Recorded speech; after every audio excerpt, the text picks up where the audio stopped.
Most people, they drive up Left Hand Canyon and they think it's just another Colorado creek that's just cutting through the foothills, right?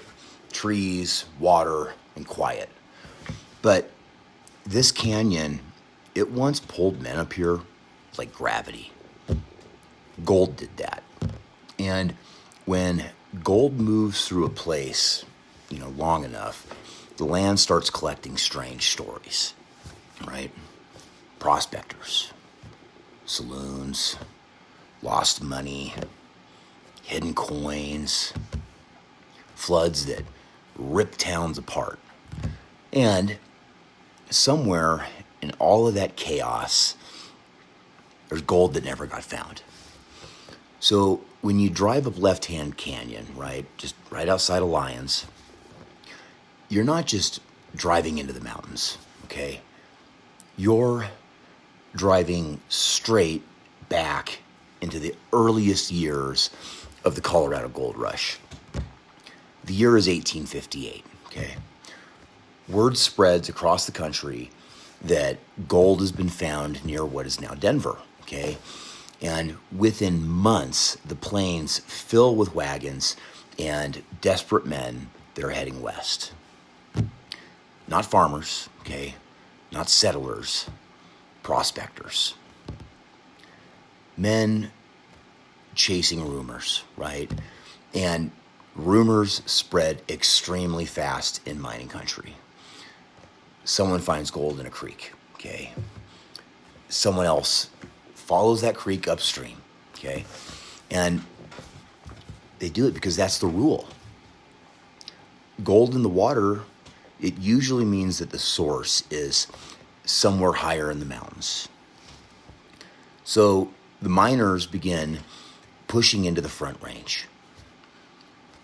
Gold Hill, right, lights up in 1859, just over the ridge from this canyon. One of the earliest hard rock gold discoveries in Colorado. And the moment that happens, okay, every creek draining that mountain becomes interesting, including this one, Left Hand Canyon, or Left Hand Creek. Now, the canyon itself, it carries an older name that's tied to Chief Left Hand, and he was an Arapaho leader who lived in this region long before the miners showed up with, picks and whiskey bottles. Before the gold rush, right, these canyons were hunting corridors, okay? Just quiet routes right through the foothills. Then the miners arrived. And everything changed. Within a year of the Gold Hill discoveries, right, crews are trying to blast roads right up the canyon. So I want you to imagine this, right? There's no bulldozers, okay? No diesel engines. Just black powder, hand drills, sledges, and mule teams just dragging freight wagons basically up a canyon wall. Men hanging off of cliffs, drilling holes into rocks, and then packing those holes with powder, lighting fuses, and, then hoping that the blast doesn't just throw them into the creek below. So in 1859, investors, they chartered a toll wagon road company to force a route right up this canyon toward the mines, okay? It was brutal work. But gold does something strange to people, right? It has the ability to convince them that suffering is temporary and wealth is just one more shovel away. So they keep digging, right? Upstream from here, a small settlement begins forming, okay? And at first, they called it Elysian Park, right? Nice name. It's a peaceful name. But it doesn't stay that way. One of the first permanent settlers, right, is this rancher whose name was George Zwack. And he arrived sometime around 1860. Now, prospectors begin climbing the hills, like just combing them all around him. And by 1864, there are hundreds of miners that are working all the nearby claims. But here's the strange part, right? The place, it almost dies right there, right? Now, they find gold, okay? But it's not enough to impress anyone. So miners, they just kind of drift away. New rushes are opening up in other parts of the state. Other districts, they look a lot richer than this one. And that valley, it just nearly fades into the background. Well, mining history is full of places like this, right? Districts that whisper instead of shout, until someone comes along and they look at the ground just a little bit differently. And that's what happens in Left Hand Canyon. About a decade later, right, two miners, their names were Frank Smith, and then there was another man, and the only record we have is him being called Indian Jack, right? Well, they begin working the ground again. And they start developing what becomes known as the Golden Age mine. And suddenly, this quiet valley just wakes back up. Because when one mine can prove that something is real, everybody else starts digging, right? And they start digging fast. So that's when Jamestown really became a mining town. And, when a mining town ignites, you guys, the transformation is immediate, right? Men, they're arriving with money and dreams. So you get the saloons that appear first, always, right? And then you end up with the gambling rooms, okay? And you have the dance halls. And eventually, you get the red light district. Now, Jamestown, it had one too. Locals used to call it the local gym, or the Lower Jimtown, and it was sometimes known as Bummerville as well.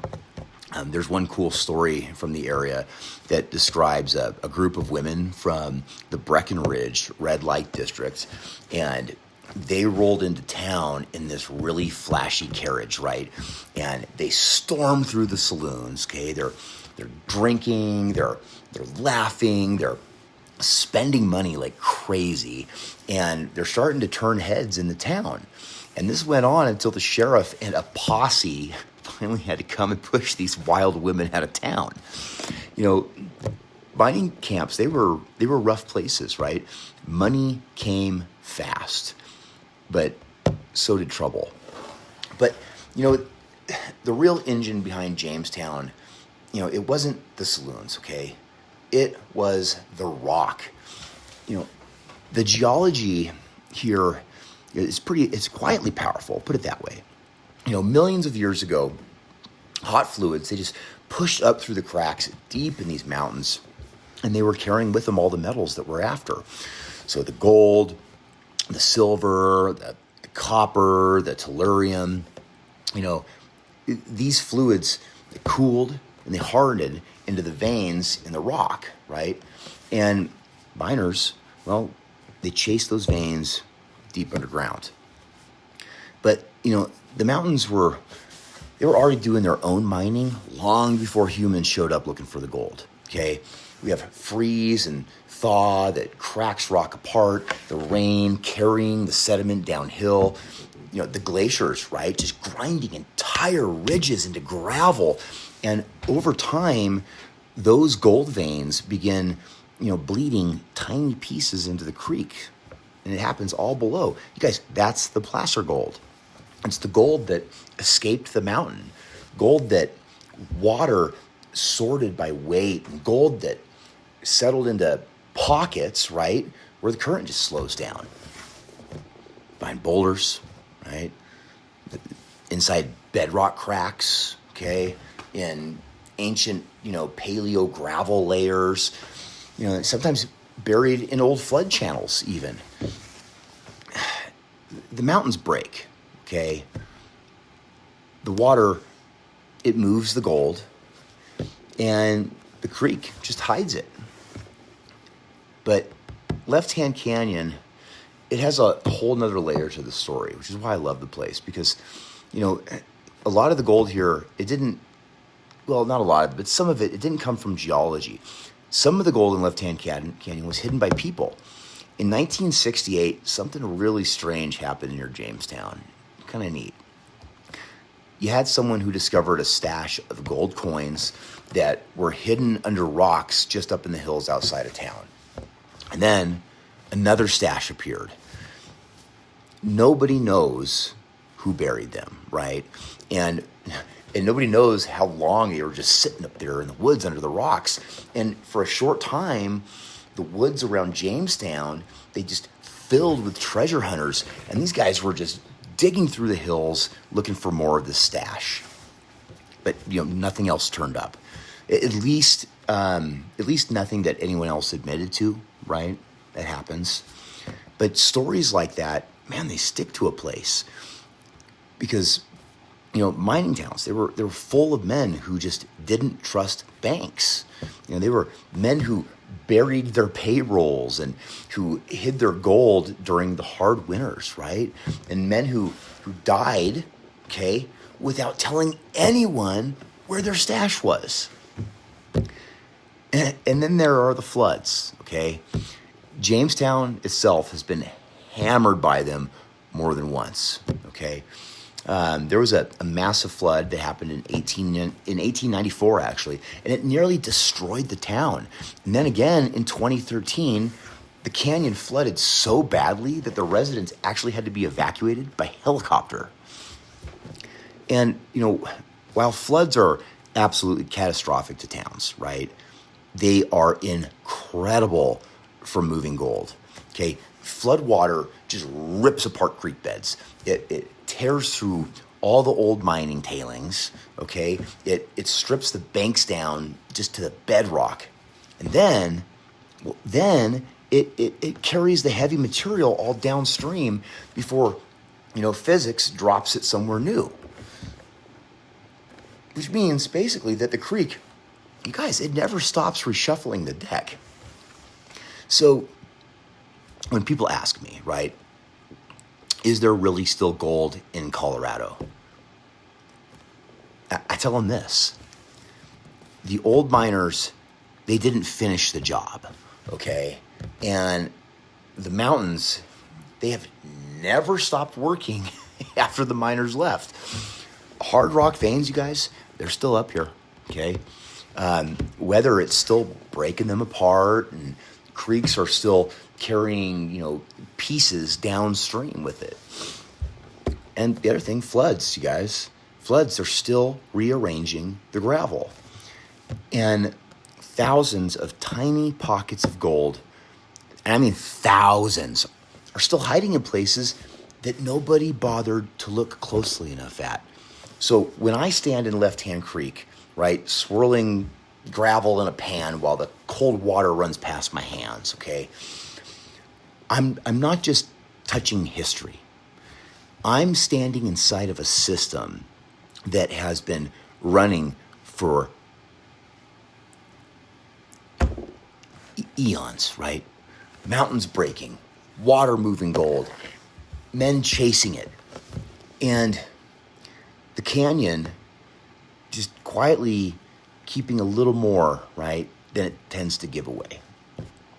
So if you guys like stories like this, right, stories that are buried in the mountains, real places with real history behind them, make sure that you subscribe to the channel, right?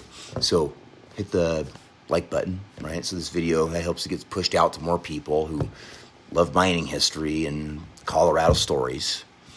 And make sure that you guys also turn on the notifications. That way you know when the next episode is going to drop. And, I want to hear from you. I really do. So if you've prospected Left Hand Canyon, okay, if you've heard the stories about Jamestown, if you know something about those, hidden coins, right? Hey, drop that in the comments below. Mining history, okay, it lives in the stories that we pass down. And sometimes the best clues are the ones that people almost forgot to tell. So you guys, jump into the conversation down below, okay? And until the next one, keep your eyes on the creek, because the mountains are still breaking, and the gold, well, it's still moving. Check you guys later.